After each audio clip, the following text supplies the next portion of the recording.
Ali se spomnite starega modela Renault 5? No, se spomnite enega zanimivega detajla. Tistemu avtomobilu se je pokrov motorja odpiral takole naprej oziroma proti nosu vozila. In res me zanima, če je tako tudi pri novemu Renault 5.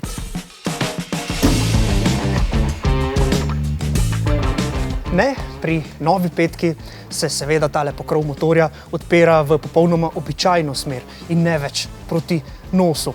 No in po novem tukaj spodaj ne najdemo več kakšnega bencinskega motorja ali pa celo dizelskega motorja, ampak elektromotor, pretvornik in ostale komponente električnega pogona. No, ampak še preden se vrnemo k pogonski tehniki, pa tale pokrov motorja še malo zaprimo. Značilnost originalne petke so bile tudi reže na pokrovu motorja, ki so dovajale zrak za hlajenje. No, in ker električni avto seveda na tem mestu rež ne potrebuje, so njegovi snovalci tukaj zanimivo namestili poseben zaslon, ki zdaj prikazuje takole na atraktiven način petico. No, ko pa avto priklopimo na polnjenje, pa se nam tukaj prikaže status napolnjenosti baterije. Po mojem mnenju gre za zelo domiseln in verjetno tudi uporaben detajl. No, ampak še preden nadaljujemo z vsemi detajli in tehničnimi značilnostmi nove petice, pa vas povabim, da se naročite na naš YouTube kanal in seveda, če so vam všeč legendarni avtomobili in njihove reinkarnacije, tudi všečkate ta video. Po pol stoletja je torej čas za novo petko. In ker gre za tako dober dizajnerski poklon originalu, bi tega verjetno v novem avtomobilu prepoznali tudi v primeru, če zbrišemo ta velik napis Renault 5. Iztočnica za moderne oblikovne ideje so bili seveda 50 let stari detajli. In ta modern dizajn z retro začimbami bo vsekakor eden glavnih adutov tega avtomobila. Ponavadi nov model prinese nov oblikovalski jezik ali pa se vklopi v sistem. No, petka bo v tem pogledu unikat, tako kot novi Twingo in Caterca. The most important challenge, at least for this vehicle, is starting from Luca de Meo wheel.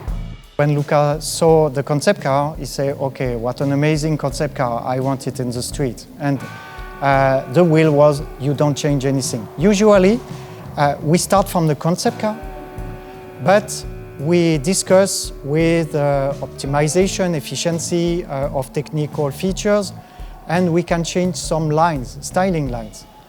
Here, it was clearly forbidden. Or if you don't see the small change we have done from the concept car to the definitive car. You have to think how all sonars has to be implemented and so on, and the lighting. Is it feeling okay with the specification? Is it okay with regulation? And we have faced many issues during this development, but it was our challenge. Renault je bil pred dobrim desetletjem eden prvih avtomobilskih proizvajalcev, sploh pa eden prvih evropskih, ki so resno zagrizli v električno mobilnost. No in to se je takrat seveda zgodilo z modelom Zoe, ki se je v tem času odlično prijel. No in poglejmo torej, kaj se je Renault naučil z vsemi temi izkušnjami. Kako se zapuščina Zoeja pozna pri novi petici? We learn robustness for EV features, for battery, for powertrain, and we know now exactly how to be the more efficient possible with this technology. The benefit for this car and for this concept was to be able to provide a car less than 4 meters long. So this car is 3.92 meters, so it was a huge job.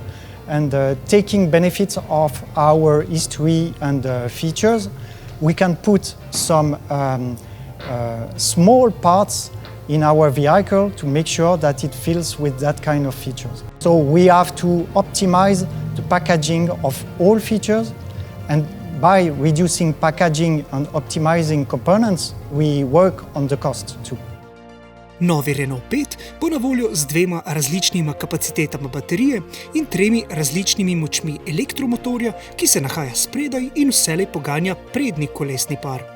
Glede na preizkušeno na prvi vožnji bomo lahko v ugodnih pogojih z enim polnjenjem večje baterije prevozili nekje okoli 350 km pri mešanem ciklu, v mestu pa tudi prek 400 km. To pomeni, da so Renaultovi inženirji pri učinkovitosti pogona naredili korak naprej. Bodo pa nekateri uporabniki v primerjavi z modelom Zoe morda pogrešali možnost AC polnjenja z močjo 22 kW. We have made some choice taking into account the real use of AC charger, and we are quite sure that DC charger will become the standard in next future.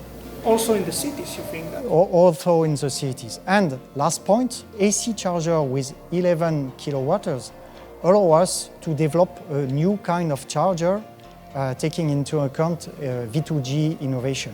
It's a choice, but we delete a 22 kilowatts charger. Renault 5 je skozi svojo celotno zgodovino zelo zabaven avto s prijaznim izrazom na obrazu. Siva barva torej petki nikakor ne pristoji. No in ta igriv duh se jasno pokaže tudi v notranjosti avtomobila. Ta je zelo domiselno oblikovana, veliko imamo takšnih zelo prijetnih, mehkih materialov in sploh pri sedežih, poglejte jih, kakšne oblike so in v kakšen material so oblečeni, se zelo jasno vidi, da se ta avto zgleduje po retro dizajnu turbo petice. Seveda, s petko pa se lahko tudi pogovarjate. No, pravzaprav se boste v angleščini lahko pogovarjali z Renaultovim avatarjem, ki je povezan s ChatGPT. Pa naj se vam na hitro predstavi kar sam. Hey Reno, what can you do? I am your co-pilot. You can give me a voice command immediately after calling me with "Hey Reno" followed by your command. Here are some commands you can try. What is your favorite movie? Favorite movies can be tough to pick. For a classic, I'd go with The Shawshank Redemption. I like to watch Automobilnost TV show. That's great. Watching automobile-related content can be really interesting and informative. No, ampak da ne bo kakšne dileme, čeprav ima nova petka 5 vrat, je to le mestni avto za po vsej verjetnosti 2 osebi. Poglejte, tole je moja vozniška pozicija, imam 175 cm in takole so tukaj zadaj stlačene moje noge.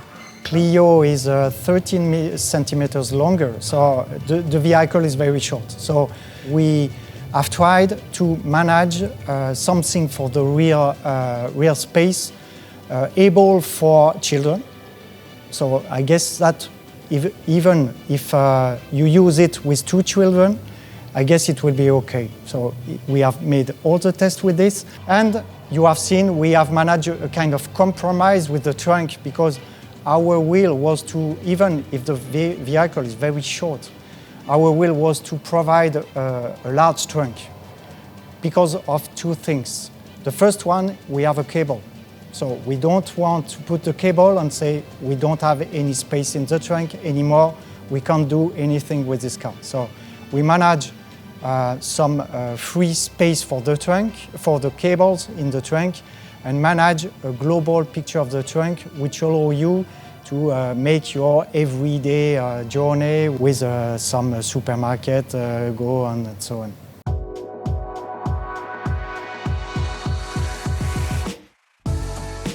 Nova petka je torej pravi mestni malček. No in moram priznati, da zelo me veseli, da se Renault ni odločil, da petko obudi kot kakšnega križanca ali pa SUV-ja, ampak gre še vedno za pravo kombi-limuzinsko obliko. No in kombi-limuzine seveda kličejo tudi po vozni dinamiki. Poglejte na primer tale zanimiv detajl poleg zadnje luči.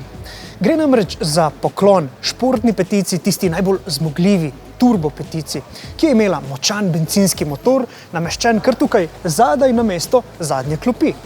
Ampak čeprav sem med vožnjo ugotovil, da je nova petka zelo lahkotna, pa tudi zelo prijetna za vožnjo na mestnih ulicah, pa tudi v kakšnem bolj dinamičnem zavoju, bo treba na tisto pravo športno različico še nekoliko počakati.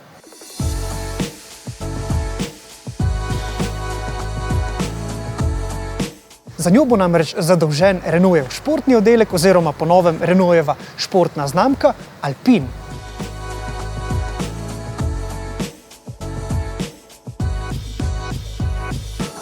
No in tista petka bo še hitrejša od te, pa čeprav se tale do stotice požene celo hitreje kot legendarna petka Turbo iz 80-ih let.